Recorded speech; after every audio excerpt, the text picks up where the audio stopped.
Hi, welcome to my YouTube channel. In this video, we'll look at how to resolve conflicts in InfoSphere data replication change data capture. Before we get into the actual demo on how to configure and detect and resolve the conflicts, we'll look at a real-time business use case where a conflict detection and resolution method would be applied, and then we'll look into the logic on how the conflict detection and resolution, or in other terms, the CDR, works in CDC, and we'll move on to the actual demo on how to configure that in a management console. A typical use case for conflict detection scenario would be a business organization which has two master databases and maintaining identical copies of the table. And the business requirement demands, irrespective of the location where the external applications or the enterprise applications are making changes to the table, both the master data has to be synchronized. Now let's look at how the conflict detection and resolution has to be configured in a typical bidirectional replication scenario. Keep in mind, to configure a conflict detection and resolution, it's not mandatory to have a bidirectional replication. We here are presenting a use case so that it fits into a realistic situation where there are high possibilities of conflicts happening while the target data is being applied. So we have two tables for an instance, one from each master database. So whenever the transactions happening on the primary data source, and when the transactions are being applied onto the target, and in case of an error or otherwise in case of a conflict situation, what happens is CDC kickstarts the CDR logic, which basically, once a conflict is detected, invoke the resolution method that's being configured. So in case of our primary data source to the secondary data source replication, we have configured a source to be winning all the time in case of a conflict. So when a conflict situation happens, CDC invokes the conflict, the resolution logic, which is the source wins. So what will happen in this situation is, whatever data that was being sent from the source will be overwritten onto the target, even in the case of a conflict situation happening. If the rows are already existing onto the target table, in case of an insert operation on the source, it would result into an update operation onto the target.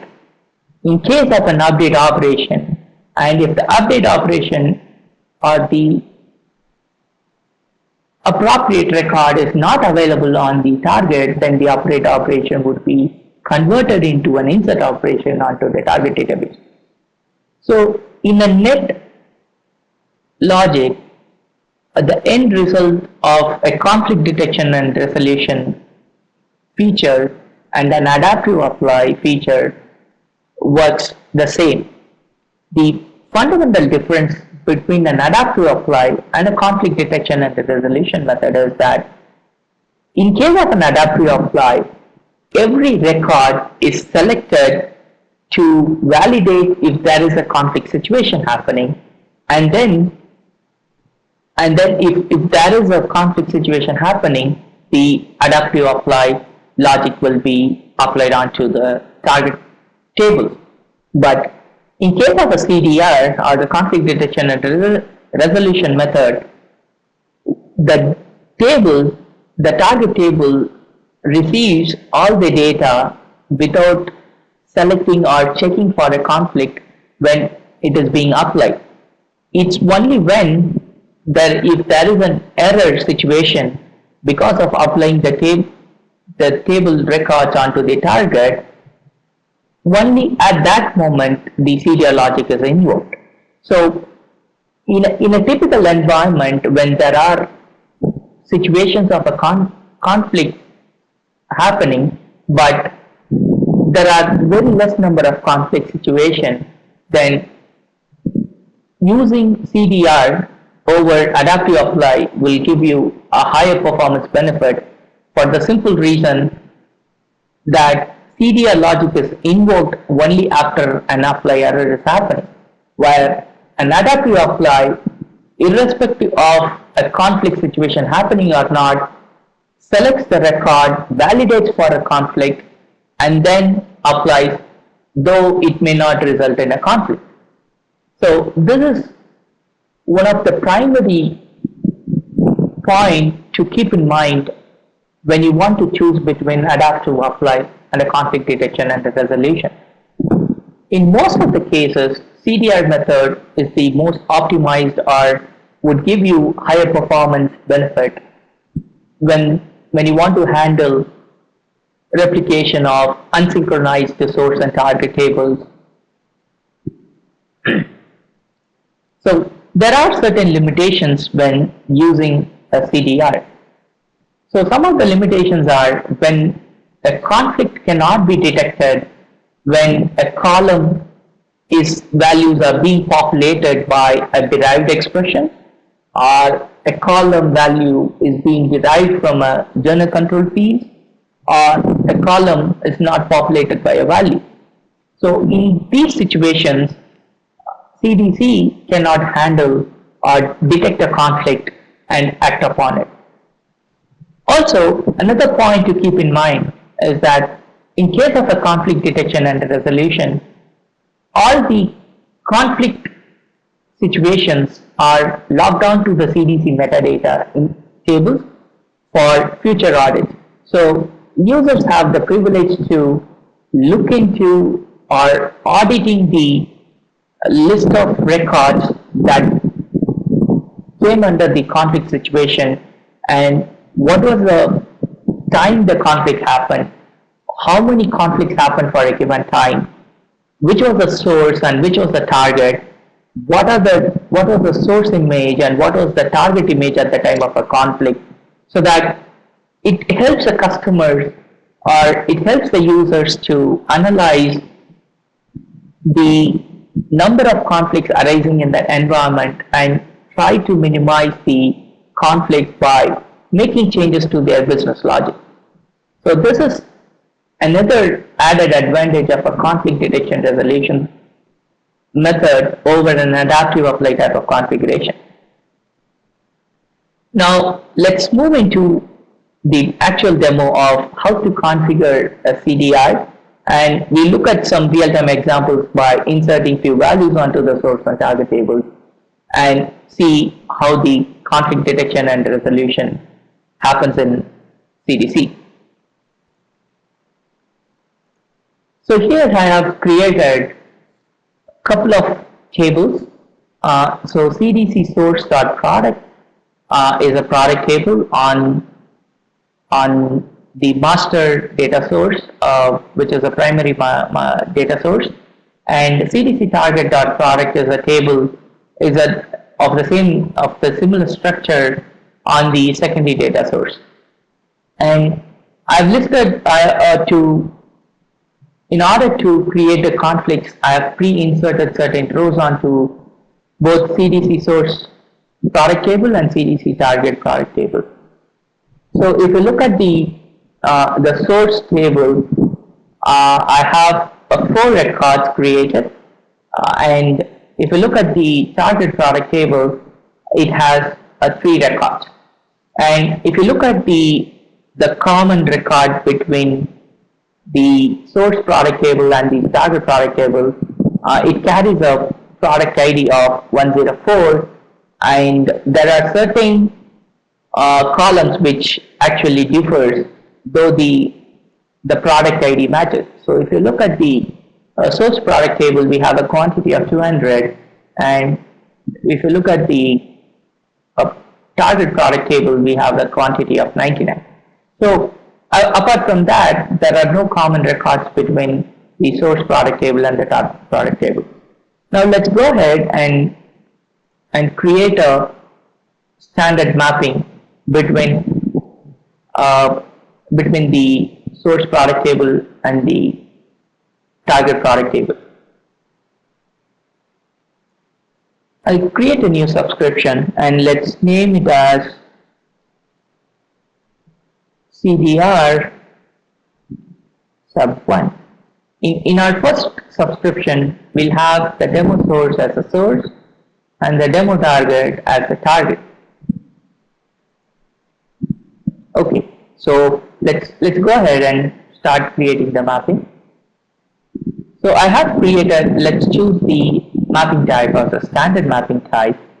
I've already created the tables as I shown you in the previous step. So I have my source product table on CDC source. Let me just refresh to retrieve the latest tables.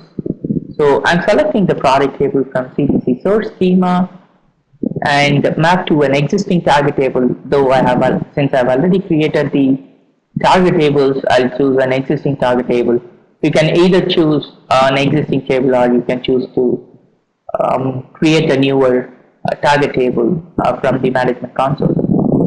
So I'll choose my target table which is available under the CDC target schema, and once done, I'll finish my table mapping. So till the step, there's nothing different from configuring a normal standard mapping or configuring a conflict detection resolution. So as I said, a CDR is a part of a feature which can be handled in a standard mapping scenario. So if you edit the table mapping and go into the conflicts tab, you see a number of options of what are the different columns that you want to detect conflicts on and what is the resolution method that you want to act upon if the conflict situation happens. So in our case of having a primary data source to secondary data source replication, we have the business requirement for the source to be winning all the time. So let me go ahead and choose all the list of available columns which can participate in the conflict situation. You can either choose all the columns, or depending on your business scenario, you can choose whatever columns that you think that your business would generate conflict on. There might be situations where you don't configure conflicts, and after running a replication for some time, you look at your replication, you look at your historical data and look at your previous issues and errors, and then you can come back and edit your standard mapping to handle the conflicts once you are aware more about your the business data that's getting into the replication channel. So for our demo purpose, I'll choose all the available target columns which can participate in the conflict detection scenario. And if you look at the next section, we have a conflict resolution method.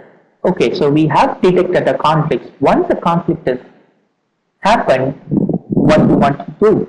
So if you click on the drop down list, there are a number of options for you to handle a resolution or handle the conflict.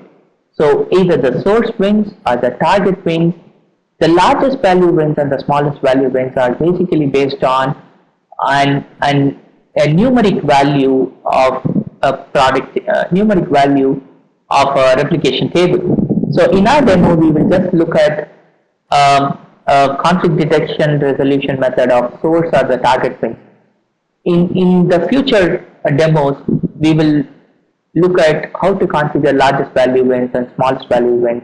And also there is another way to handle the conflict, which is through user exit. If you want to have a customized logic outside of the source winning or the target winning logic, then you have an option of writing in user exit and handling the resolution method according to your business needs. So for our demo, For the first replication, we'll configure the conflict resolution method as a source bin. Okay, so for now we have completed creating subscription 1, which is for our primary data source to the secondary data source. Now let's go ahead and create the second set of subscription, which is in the opposite direction. Let's give a name to the subscription as CDR sub2, and in this case our source would be a demo target and our target would be a demo source. Now let's go ahead and create a standard mapping, and let's choose our source table from CDC target schema, and let's choose our target table from CDC source schema. So basically we are reversing the direction of CDR sub1 subscription which we created in the previous step. Let's go ahead and finish this replication, and we will follow the similar steps for applying or configuring the conflict detection and the resolution method. Let's go into the conflicts tab. Let me expand this view so that you can all view the complete list of columns available on the table. So in a similar way, I am selecting all the available columns of this particular table to be participating in the conflict situation. And if you remember, while we are talking about a business use case, we talked about only the insert operation has to be applied onto the source, and in case of an update or a delete, unless and until there is a conflict, there is no conflict, then it will not be applied onto the primary. So in this case, we'll mention the resolution method as a target wins. Let's go ahead and save the subscription. So what we have done till this point is we have created two subscriptions, one in the direction of source to the target and another in the direction of target to the source. In the source to the target replication, we have enabled a conflict detection situation to happen on all the columns of the table, and the resolution method as a source wins. And in case of a target to the source mapping, we have selected all the columns in the same way as the previous case, but the resolution method we have configured as the target winning. If you remember, in order to avoid a cyclic replication, in case of a bidirectional replication, there is an additional configuration that we need to make, is to avoid propagating the changes of one subscription to another. So let's start editing sub 1 again, and let's go into the properties of the subscription, go into the advanced settings and click on the propagation control tab. If you look at the propagation control tab, I can check this box to stop all the subscriptions available in under my replication environment not to propagate changes, or I can choose to select few. In our case, we just have two subscriptions, so it is just listing the other subscription apart from its own subscription. So we'll select CDC sub 2, which is basically from target to the source replication. So this step is essential to avoid any cyclic replication or cyclic movement of data between the primary and the secondary data source. So, and this can be created only after creating the second set of subscription, because when you are trying to add the subscription for avoiding a propagation control, that subscription to be existing already. So it's an important step to keep in mind that before you configure a propagation control of one subscription to another, make sure both the subscriptions are already created. Now let's end the editing of both the subscriptions. So in order for us to start from the current set of current state of the tables, so that we already have a source and the target table which are out of sync. So, so we will start from the current point of the database and start from the existing set of records from the source tables as well as the target tables. So now let's start editing the subscription, and in order to make a subscription move into an active state, or in other words to avoid a refresh operation, let's mark the table capture point. Okay, if you look at here, the status has changed to active. Let's end the editing and do a similar step for subscription 2. So I'm editing subscription 2. I'm marking the table capture point for mirroring. So what we have done is we have configured the CDR, we have moved the replication state to an active state, and configured a propagation control to for subscription 1 to avoid getting changes from subscription 2. So we have our replication setup ready. Let's go ahead and start the replication in a continuous mirroring mode. So both the subscriptions are starting, and it has moved into a mirroring state.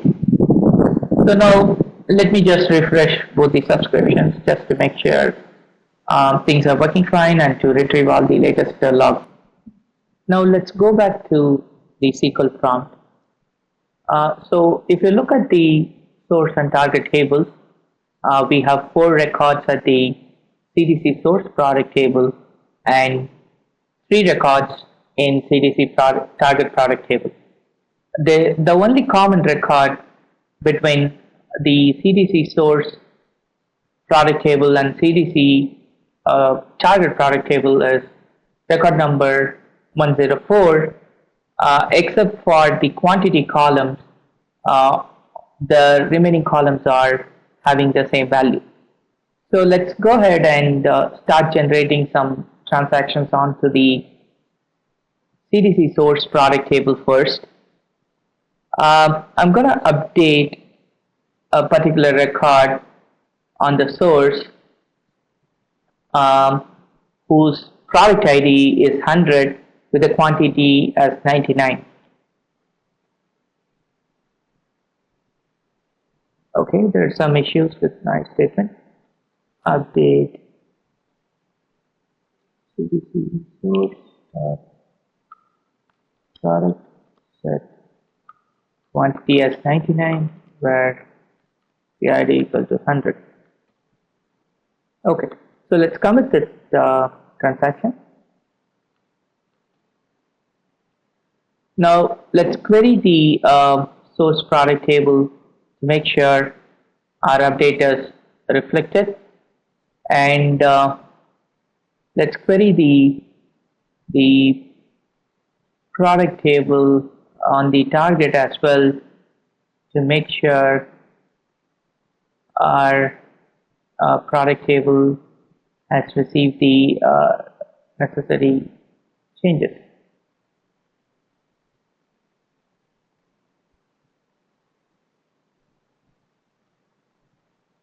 So if you look at the changes to the CDC product table, initially CDC product table, CDC target product table did not have any record with the product ID as 100. So because of the conflict detection and resolution, and since we have set the source winning as the resolution method, the update on the CDC source product is converted into an insert statement on the CDC target product table. Now let's create another insert record onto the CDC source product table. I'm inserting a record with the product ID as 106, which is already existing on the CDC target product table.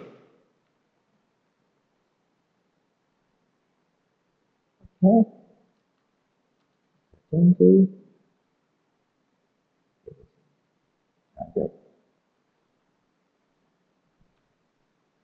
Okay, let's come at this transaction and let's query both the source and the product table, source product table as well as the target product table to see how the conflict detection has worked. So if you look at uh, the insert statement on the source has generated an insert record on the source product table, whereas the record 106, which was already existing in the CDC product table, has been converted into an update operation onto the CDC product target product table. So we have a situation of an update transaction converting into an insert and an insert transaction resulting into an update operation. Now, as I talked about initially, that the conflict detection and resolution method has a way of auditing the conflicts that are getting generated, which helps the business users to keep track of the list of conflicts that are happening on the replication environment and to take decisions and make changes to the business logic to avoid too many conflicts in their environment. The auditing table helps a lot to give them an insight into the details of the conflicts that are happening. Now, let's look at the contents of the metadata ts underscore config table, which carries the details of the conflict detections that happened on the replication between CDC primary data source and CDC secondary data source. So the conflict detection was happened between CDC source product and CDC target product. So there were two operations which resulted in a conflict. So one was an update operation which got converted into an insert. Another was an insert operation which got converted into an update operation. Now let's query the contents of the configuration audit table under the target schema, target instance schema. So if you look at that details, the ts underscore config audit table logs all the information with respect to the source of the conflict, what was the target member and the time at which the conflict happened, and the operation type and the conflict resolution type, and the before and after images of the operation. So operation type 2 denotes an update operation, and operation type 1 denotes an insert operation. So the before image of an update operation was a product ID as 100, the product name as a screwdriver, and the description as screwdriver, and the quantity as 300. And the after image after the update operation was the quantity changes from 200 to 99, and it also has details of the target image. So in that case, in our case, the target did not have any record with respect to product ID as 100, so the target image is null, and the winning image here, because of the source wins resolution method, we have the winning image which is equivalent to the after image of the source. Similarly, for an insert operation, there was no before image, and the after image contains the latest information or latest values of all the columns for the source, and the target image, in our case, we had a target record equivalent to the product ID as 106, and it has a winning image. In our case, the winning resolution method is source wins, so whatever was the after image of the source is the winning image for the target. So this basically helps the users to get insight into what columns are generating more conflicts and what are the number of conflicts generated for a given duration. Now let's look at let's create some transactions on the target table in a way that it affects the replication between CDC target product table to CDC source product table. The second replication in the CDC bidirectional replication that we have configured. Let's update some records on the CDC target product table, which is the source table of the second replication in our bidirectional replication. So I'm updating a record with the product ID as 105 with the quantity as 2000. And if you notice the existing values of the target table, which is the CDC source product, it does not have any record corresponding to the product ID as 105. So let's commit the changes and look at the values of the source table, make sure the update has happened, and the update has happened to reflect the latest quantity as 2000. And now let's look at the target table for a second replication and see what is the value that's generated.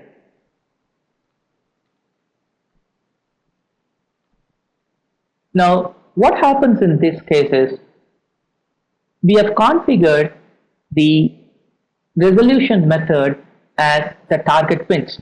So, because there was a conflict in applying the update for the product ID equivalent to 105, it did not apply the operation because the resolution method is the target.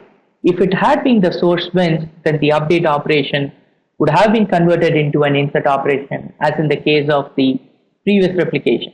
But in this replication, because we have configured a target winning situation, in case of a conflict, the target wins and the existing records are maintained as it is. But the conflicting details would definitely be logged onto the target instance metadata ts underscore conford table. Now let's create another update transaction for product ID equivalent to 104, which is also existing on our target table. Let's commit this operation, and again let's look into the details of our target table alone. And so if you look at let's also look at the contents of the source table, which is CDC target product. Let's again query our target table. So we have updated product ID 104 with the quantity as 199.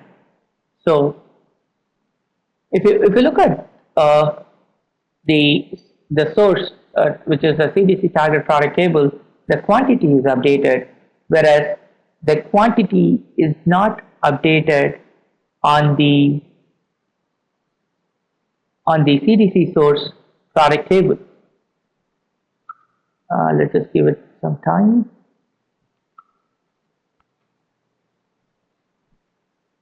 And let's see if it just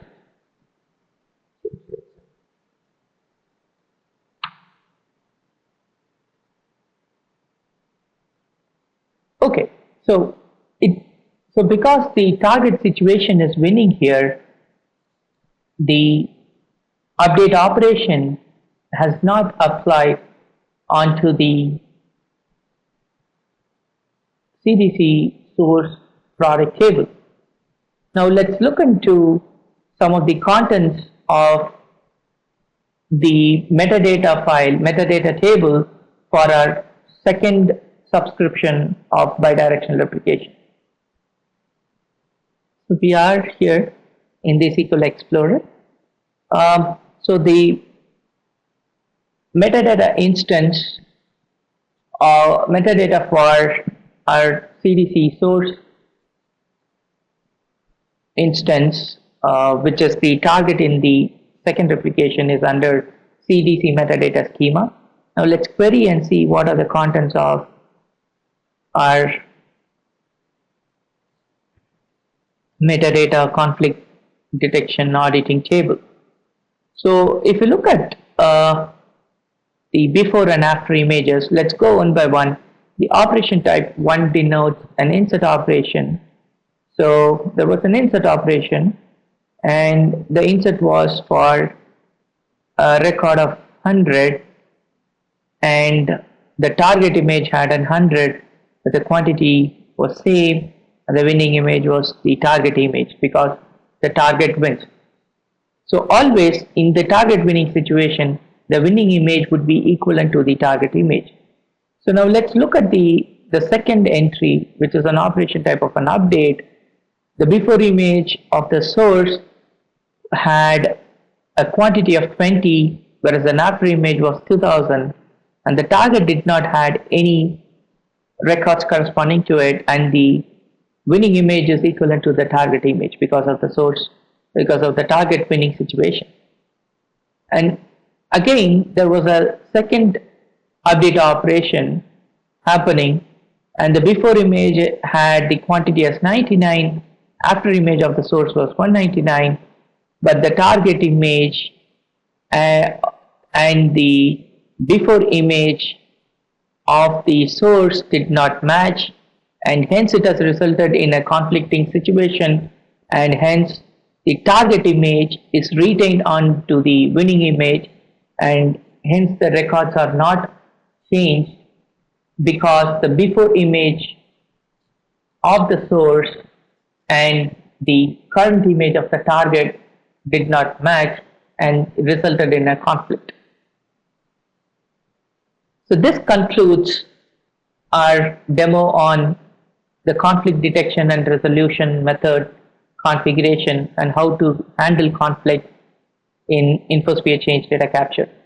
There are other ways of handling the conflicting situation, as I showed you that through user exit, the users can customize the resolution method to have a customized resolution logic.